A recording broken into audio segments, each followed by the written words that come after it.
Bonsoir, que notre Seigneur Jésus-Christ vous bénisse en cette belle soirée. Tu sais, tu veux tard et qu'il vous comble de toutes ses grâces. Aujourd'hui, nous sommes le 16 juillet, comme je l'ai dit. Ils allons parler des péchés, des choses dans nos vies qui ne glorifient le Seigneur, qu'il pointe du doigt, mais que nous refusons de nous en occuper. Nous sommes tous enfants de Dieu. Dieu nous aime, c'est sûr, d'un amour éternel et conditionnel. Il sait que nous sommes faits de chair et de sang. Il sait aussi que nous avons des défis, des faiblesses. Il comprend toutes ces choses. Cependant, en tant qu'enfant de Dieu, nous devons comprendre que notre but sur cette terre, c'est de nous spiritualiser. C'est-à-dire de passer d'état d'homme charnel à homme spirituel pour être vêtement à l'image de Dieu, c'est-à-dire laisser Dieu former Christ en nous. Donc, lorsque nous donnons Dieu au Seigneur, il y a un processus de transformation qui s'enclenche. Et ce processus prend fin le jour où l'on quitte cette terre, que ce soit par la mort ou par l'enlèvement, afin d'entrer au paradis. Donc, c'est un chemin qui est long. Un chemin qui comporte beaucoup d'épreuves, beaucoup d'obstacles, beaucoup d'embûches. Mais nous devons résister et persévérer dans les bonnes choses, à faire du bien, à honorer le Seigneur, à nous sanctifier jusqu'à son retour. Dieu est tellement soucieux pour chacun d'entre nous. Parce qu'il vient vers nous avec des choses dans nos vies qui ne le glorifient pas. Nous n'avons pas fait la sourde oreille. Nous devons vraiment prendre le temps de nous arrêter, nous en occuper. Le Seigneur Jésus-Christ de Nazareth nous donne de sa parole. Et cette parole est pour nous miroir, bien sûr. Nous analysons, nous la méditons, nous voyons bien dans nos vies des choses qui peuvent être réglées. Mais même c'est pas des choses qui sont plus subtiles, plus cachées, qui sont aussi évidentes qu'on le pense. Peut-être pour nos yeux, c'est simple, c'est banal. Ce sont des habitudes de vie bien ancrées, ce sont des façons de faire, dépendant de nos cultures, de là où nous venons. Mais pour Dieu, ce sont des péchés. Et lorsqu'il vient vers nous, et qu'il pointe là du doigt, qu'il nous avertit, une fois, deux fois, trois fois, nous devons nous réveiller, nous en occuper. La Bible nous décrit un Dieu qui est lent à la colère et riche en bonté, c'est vrai. Pour ma part, il n'y a plus patient dans cet univers, on va dire, que notre Seigneur de Nazareth. Il est extrêmement patient et il était extrêmement patient avec nous. Nous devons savoir que sa patience a des limites. Il parle, on n'écoute pas. Il parle, on n'obéit pas. Même temps viendra où il va se taire et il va mettre dans nos vies des situations difficiles, des choses désastreuses qui vont nous de notre confort, pour nous amener à nous réveiller. Mais si auparavant, lorsqu'on y parlait, on n'avait plus le temps vraiment de nous arrêter et de nous occuper de ce qu'il montrait, on ne serait pas arrivé là. Je prends un exemple. Tu es un chrétien, tu aimes le Seigneur, mais tu es enchevêtré dans le mensonge, pas à peu près. Tu mens à tout moment. Tu dis des demi-vérités. Tu masques des choses que tu fais. Tu caches des choses. Tu fais beaucoup de magouilles. Et tu couvres le mensonge. S'il te parle, tu n'écoutes pas. Il insiste, tu n'écoutes pas. Et pourtant, un des commandements dit bien, tu mentiras point. Et en Éphésiens 4, il vient dire, ne parle pas à ton prochain avec une voix mensongère. Ton mensonge est condamné par Dieu. Mais chaque année, tu mens, tu t'en sors. Personne ne découvre ton mensonge. Tu mens à beaucoup de personnes, tu ne peux pas t'en sortir. Tu te dis, oh, Dieu ne voit pas. Dieu n'est pas là, je risque toujours mon coup. Le temps passe. 1 année, 2 années, 3 années, 7, même 10 ans, 15 ans. Et un jour, tu mens. Et le Seigneur retire sa puissance et laisse l'ennemi donc t'atteindre. Et là, c'est douloureux. C'est difficile pour toi. Mais si tu avais écouté, tu n'en serais pas là. Là, je prends l'exemple de mensonge. Ça peut être n'importe quoi. Il y en a, c'est la fornication. Le Seigneur a beau insister, tu ne commettras point d'adultère ou bien d'impudicité avant de poursuivre mon mari. Mais tu es toujours en train de commettre la fornication. Tu te repens, mais tu continues de faire ça. Et quand tu parles de cela, tu dis, oh mais non, je vais changer. Un jour, non. Ça peut être le vol. Il y en a qui ne peuvent pas de voler. Ils volent de tout. Ils ont des amis, ils vont tout chercher à voler quelque chose dans le sac. Il y en a, c'est la télévision. Ils sont extrêmement dépendants. Ils regardent la télévision tous les jours. Ils sont accrochés à la télévision, ils sont attachés aux écrans, mon roi. Ils ne peuvent pas s'en défaire. Et ils se disent, oh Seigneur, je te pour me distraire, je te pour relaxer.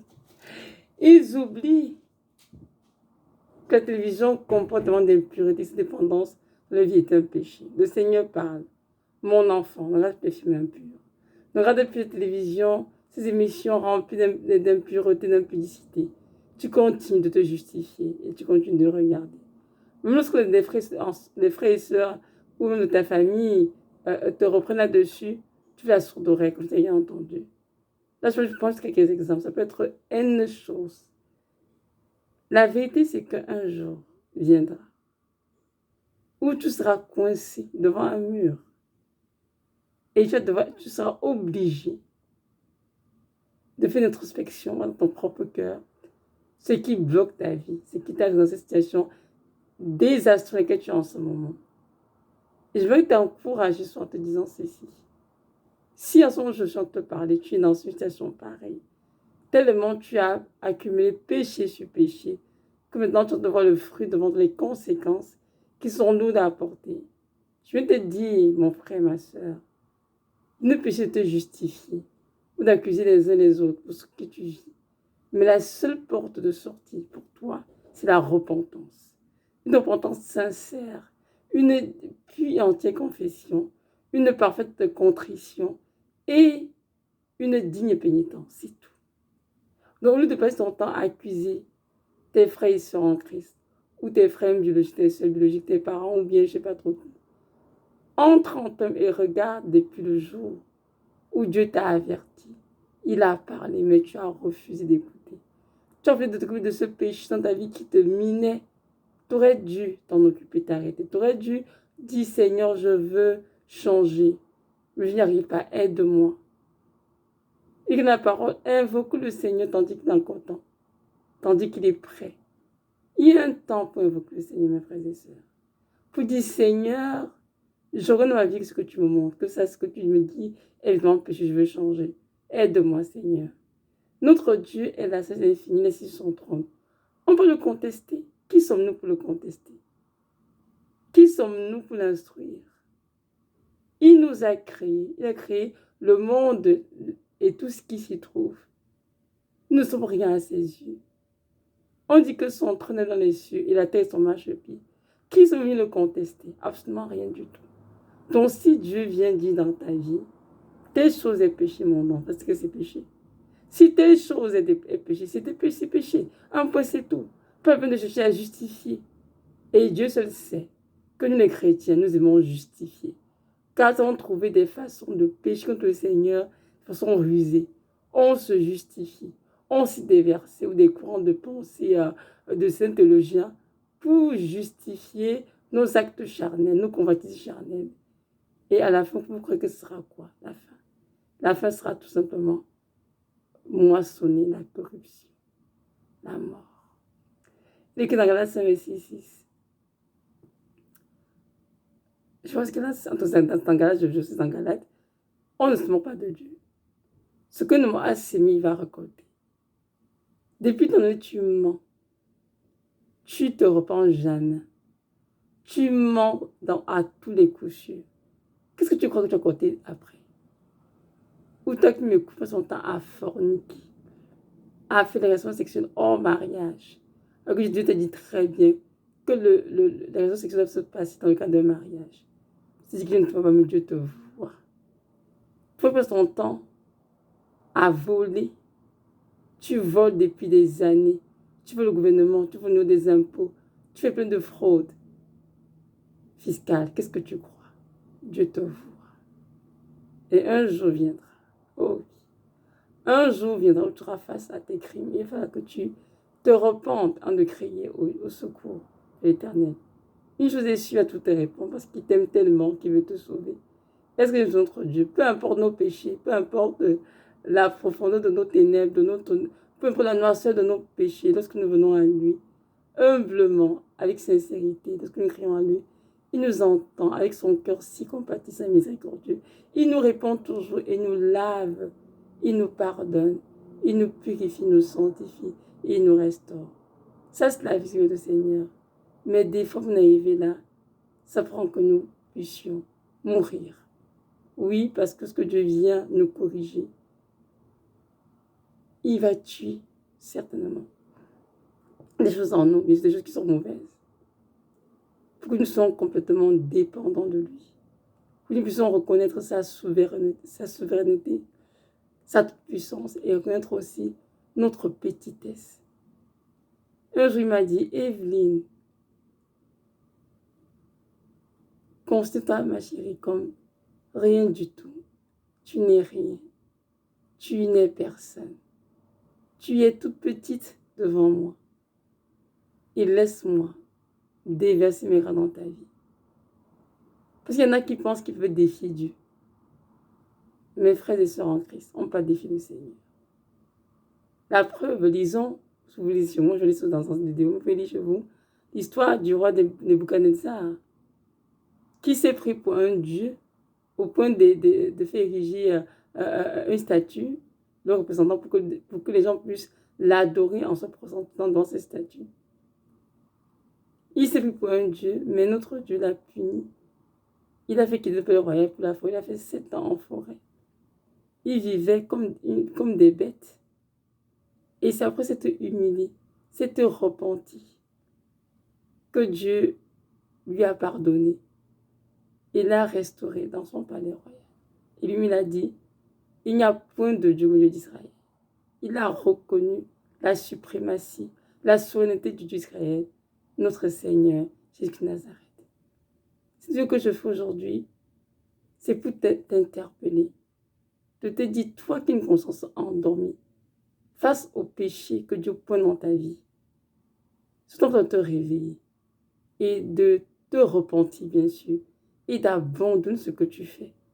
Parce que tu dis tout le temps, mais Seigneur, j'ai toujours échappé, personne ne connaît ce que je fais, je continue toujours à trouver une porte de sortie.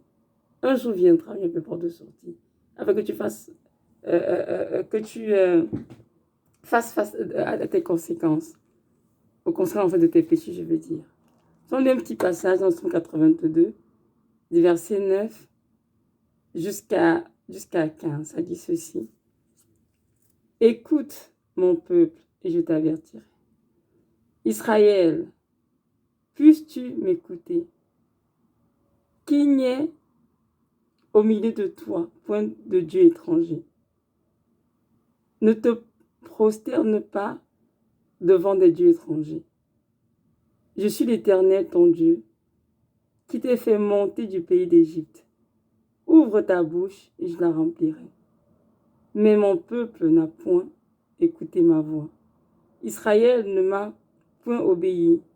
Alors je l'ai livré au penchant de leur cœur.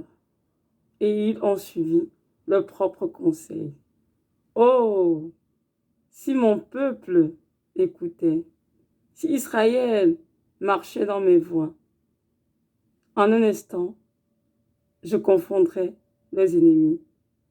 Je tournerai ma main contre les adversaires. Je m'arrête là. Vous voyez, c'est ici le Seigneur qui est en train de parler d'Israël, qui effectivement a été averti par Dieu, mais n'a pas écouté.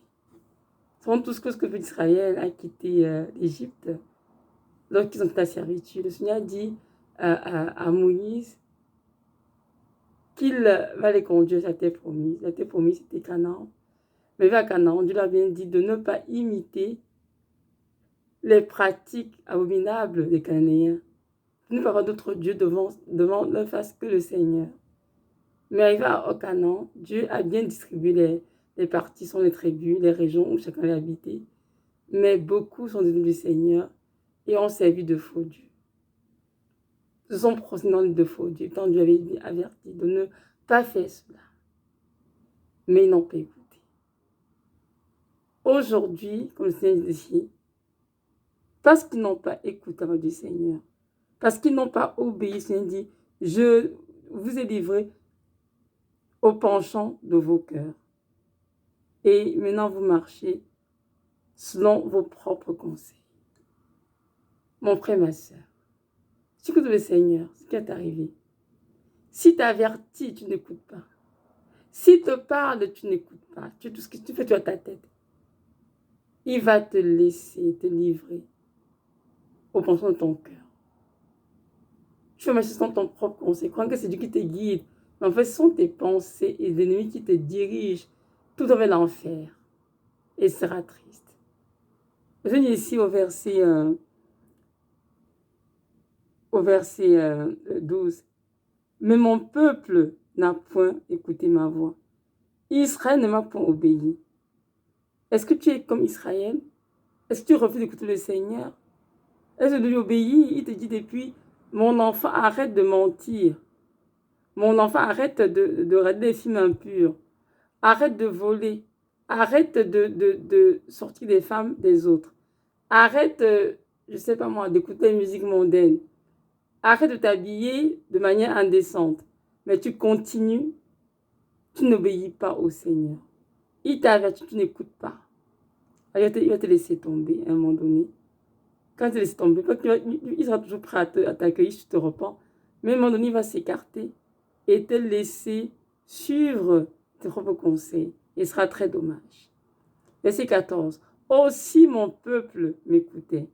Si Israël marchait dans mes voies, en un instant, je confronterai leurs ennemis. Je tournerai ma main contre les adversaires. Si tu écoutes le Seigneur, mon frère, ma soeur, il y a des choses que tu as souvent dans ta vie que tu es en train de vivre. Parce que le Seigneur aurait confondu tes ennemis. Mais parce que tu désobéis au Seigneur. Parce que tu n'écoutes pas. Tu ouvres la porte aux démons grandement. Aux attaques spirituelles et même physiques, malheureusement. Parce que tu ne marches dans les voies du Seigneur.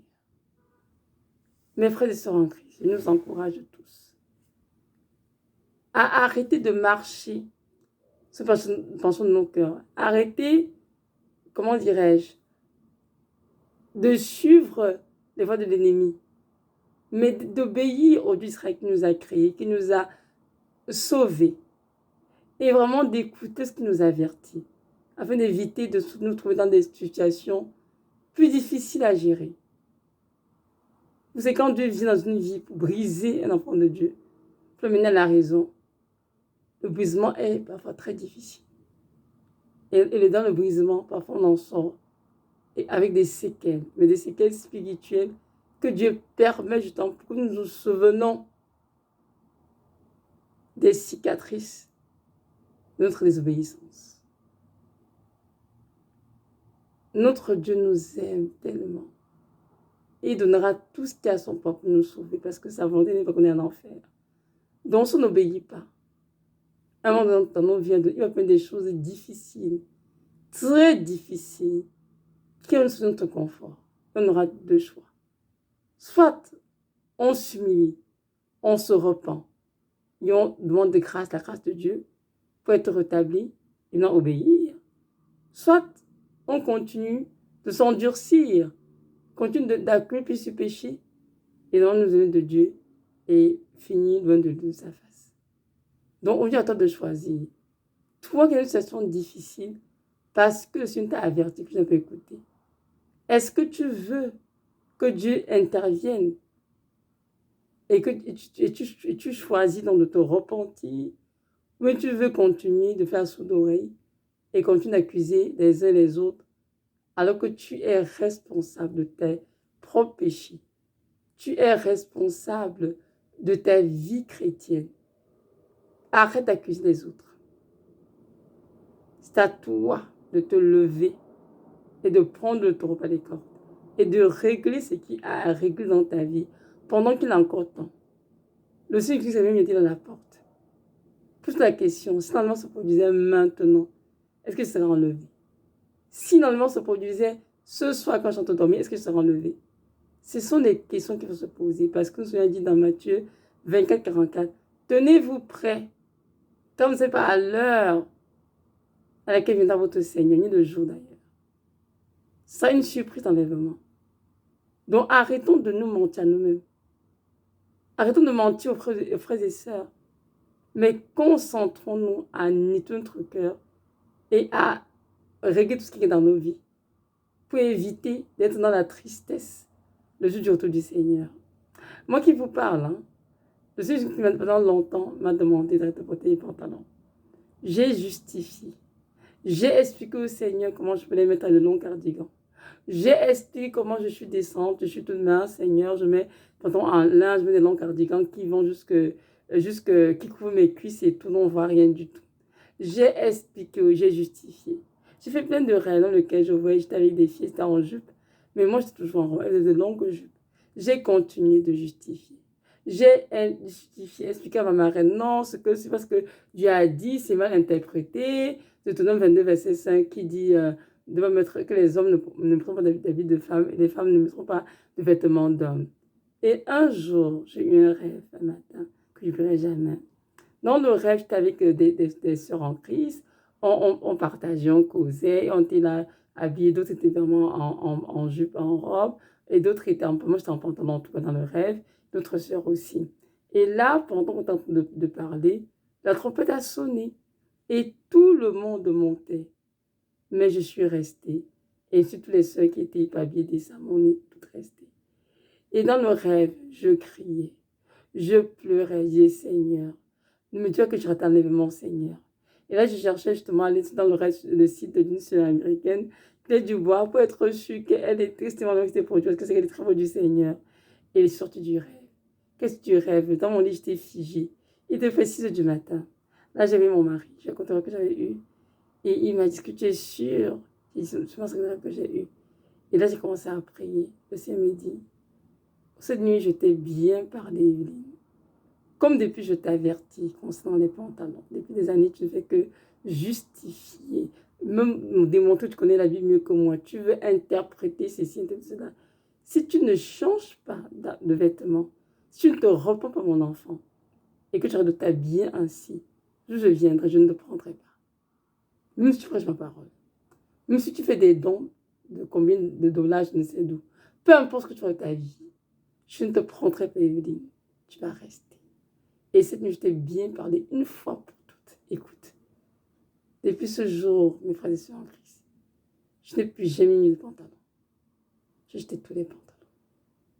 J'ai compris dans ce rêve que Dieu m'aime tellement, il avait un amour si profond pour moi, qu'il est venu justement m'interpeller à sorte, me réveiller de mon sommeil.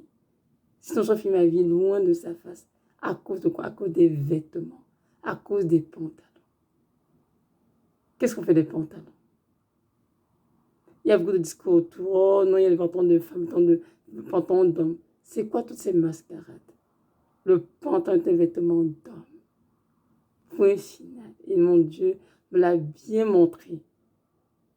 Et je sais qu'il dit la vérité. Et je vais d'obéir. Ceci vous encouragez, vous aussi, à obéir. Peut-être dans ta vie, c'est autre chose. Moi, c'est au niveau de mon habillement. C'est toi, c'est autre chose. Peu importe ce que c'est.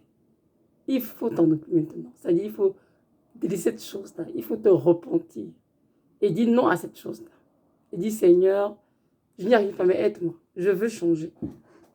Je vais arrêter, Seigneur, de mentir. Je vais arrêter de commettre la fornication. Je vais arrêter de masturber. Je vais arrêter de tricher ou de frauder. Je veux arrêter, Seigneur, la colère. Je veux arrêter toutes ces choses. Je veux juste que tu viennes m'aider. Je veux arrêter de fumer. Je veux arrêter de boire comme une ivrogne. Je veux arrêter, Seigneur. Mais j'ai besoin de ta grâce. Et je peux te dire que Jésus-Christ t'aime tellement qu'il va répondre à ton cri de détresse. Il vient vers toi comme un père. Il prend ta main. Il va t'aider à sortir du péché. Parce qu'à lui, rien n'est impossible. Les choses qui sont difficiles pour nous, à nos yeux, pour Dieu, c'est rien du tout. Tout ce qu'il demande, c'est que nous soyons disposés à vouloir changer. Lorsqu'il nous avertit, lorsqu'il nous parle, que nous puissions tâcher de l'écouter, de lui obéir. C'est pour notre propre bien. Car notre Dieu est sur son trône et il règne éternellement. Mais c'est nous qui courons pour entrer au ciel. C'est nous qui voulons passer l'éternité près de lui et poser l'éternité auprès du Seigneur. Nous devons réussir beaucoup de tests. C'est ça la vraie vie chrétienne. Il y a beaucoup de tests qui nous attendent dans ce chemin. Il faut les réussir. Entre au paradis, ce n'est pas qui veut entrer au paradis, mais tiens par la grâce de Dieu. Et ce n'est pas facile d'y entrer. Donc mes frères, je nous encourage aujourd'hui tous vraiment à ne pas être comme les enfants d'Israël avec des cœurs endurcis et rebelles, mais que nous puissions nous écouter quand Dieu nous avertit, que nous puissions changer. Je peux prendre des heures pour vous expliquer quelque chose dans ma vie que le Seigneur m'a averti et sur lesquelles j'ai fait la sourde oreille et j'ai failli y périr. Donc je sais de quoi je parle, croyez-moi, mais je m'en tiens là pour cette vidéo, mais je nous encourage tous vraiment à tout simplement obéir au Seigneur. Amen. Soyez richement bénis, que notre Dieu donne vraiment la force, le courage d'écouter sa voix et vraiment d'obéir à ce qu'il vous dit. Si vous avertit, obéissez, écoutez, repentez-vous, changez, c'est votre propre bien. Car il vous aime d'un amour éternel et inconditionnel. C'est la raison pour laquelle il vous conserve sa bonté. Et il veut vous aider. Alors courez dans ses bras d'amour pour recevoir son aide, son pardon, sa consolation, sa guérison et sa restauration. Shalom.